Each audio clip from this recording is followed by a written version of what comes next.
పద్మిని, చంద్రు తరపున నేను సారీ చెప్తున్నా.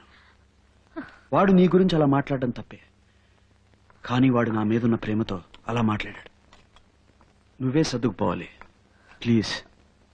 కట్టుకున్న మొగుడుతో సర్దుకుపోమంటే సర్దుకుపోతాను, కానీ అడ్డమైన వాళ్ళతో సర్దుకుపోవడం నా వల్ల కాదు. పద్మిని,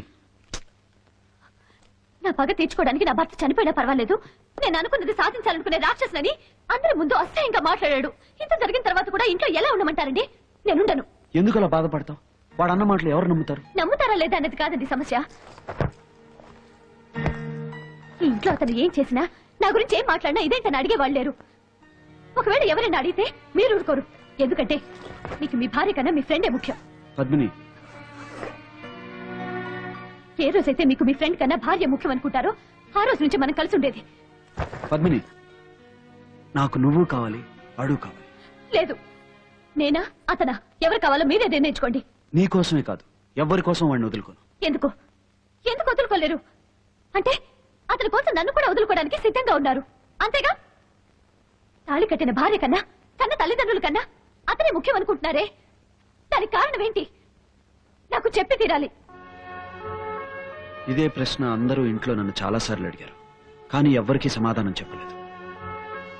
ఇన్ని రోజులుగా ఎవరి కోసం అయితే నిజాన్ని దాచిపెట్టానో అతనే నాకు దూరం అయ్యే పరిస్థితి వచ్చినప్పుడు ఇంకా ఈ నిజాన్ని దాచిపెట్టి ప్రయోజనం లేదు. మా ఇద్దరి మధ్య స్నేహం నీకు అర్థం కావాలంటే ఈ నిజం నీకు తెలిసి తీరాలి.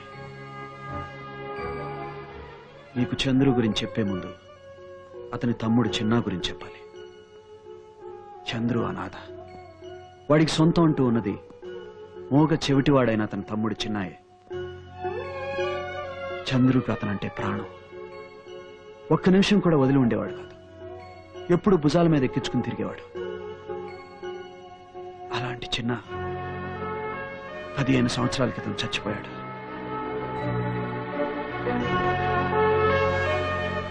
చంద్రు ఎంతో ప్రేమగా పెంచుకున్న చిన్న చావు కారణం నేనే. ఆ రోజు వాళ్ళ ఇంటికి నేను ఎందుకు వెళ్ళాలి? వాడికి ఓ బొమ్మ ఎందుకు ఇవ్వాలి? దాన్ని జాగ్రత్తగా దాచుకోమని ఎందుకు చెప్పాలి? నేను చెప్పడం వల్లే దాన్ని దాచుకోవడానికి చిన్న ధాన్యం గదిలోకి వెళ్ళాడు. అది నాకు తెలియక తెరిచి ఉన్న గాది తలుపు మూసేశాను. ఆ తర్వాత చిన్న కనిపించట్లేదని అందరం కంగారు పడ్డాం. వాడిని ఎవరో ఎత్తుకుపోయి ఉంటారని ఊరంతా వెతికి వెతికి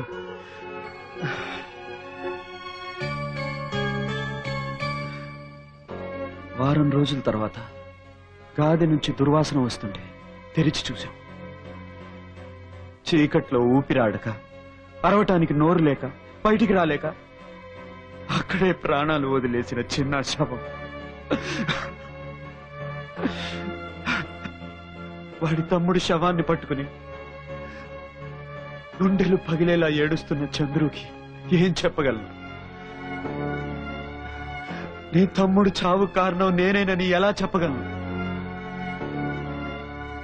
చంద్రుకి తమ్ముడు లేని లోటు ఎలా తీర్చగలను? వాడికి నేనేం చేస్తే నా పాపం పోతుంది? చెప్పు పద్మిని, నేనేం చెయ్యాలో? ఏం చెయ్యాలో చెప్పు.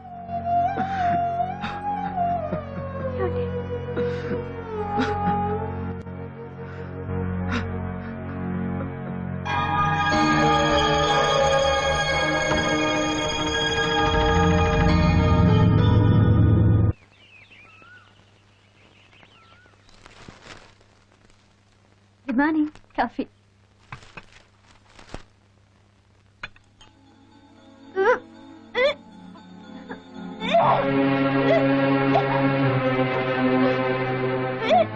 పద్మిని,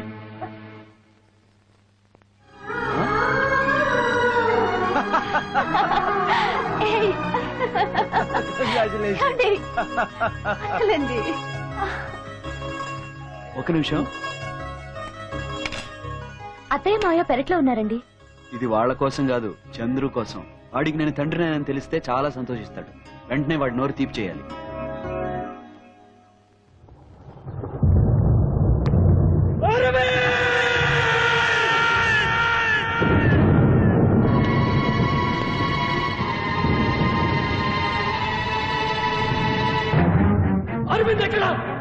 బయటికి రమ్మనండి.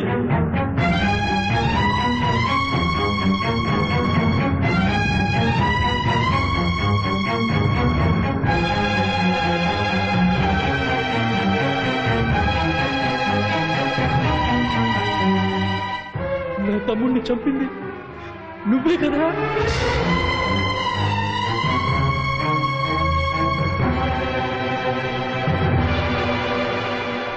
నువ్వే కదా?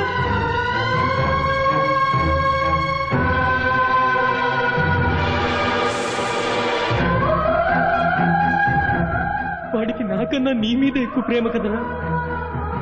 అలాంటి నోరు లేని వాడిని ఎలా చంపావురా? ఎలా చంపావు?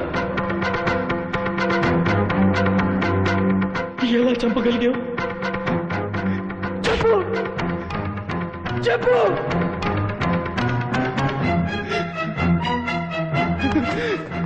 నా తమ్ముడిని చంపి ఇన్ని సంవత్సరాలు నాతో చెప్పకుండా ఎందుకు దాచావు? చెప్పు. కొట్రా కొట్టు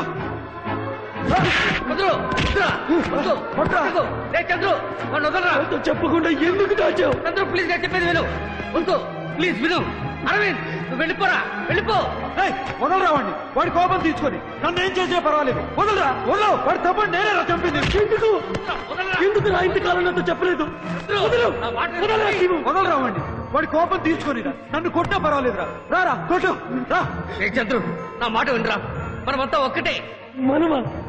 మనమనే మాటకే ఇక చోటు లేదు. ఇక నుంచి మీరు వేరు, నేను వేరు.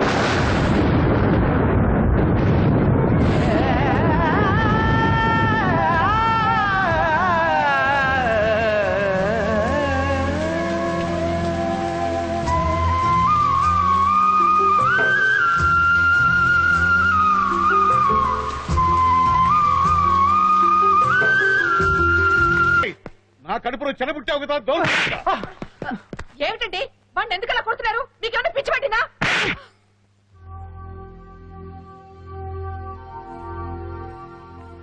ఏంటి బావా ఏమైంది? నన్ను క్షమించండి బాబు గారు. ఈ ఇంట్లో వచ్చే సమస్యలన్నిటికీ వీడే కారణం. ఈ ఎంటగాడిది వాడికి తోడు.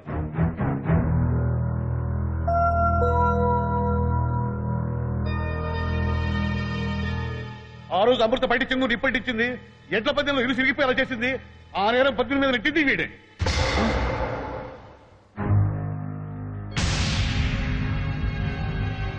అంతేకాదు చిన్న సావుకు అరవిందే కారణం చంద్రుకు చెప్పి వాణి ఈ కుటుంబానికి దూరం చేసి నీరాస్కలే.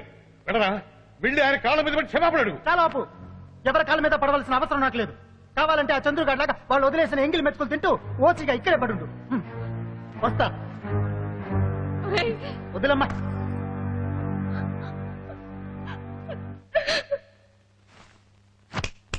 మీ అందరికీ చెప్తున్నా, ఎప్పటికైనా అమృతమల్లో తాళి కట్టిది నేనే.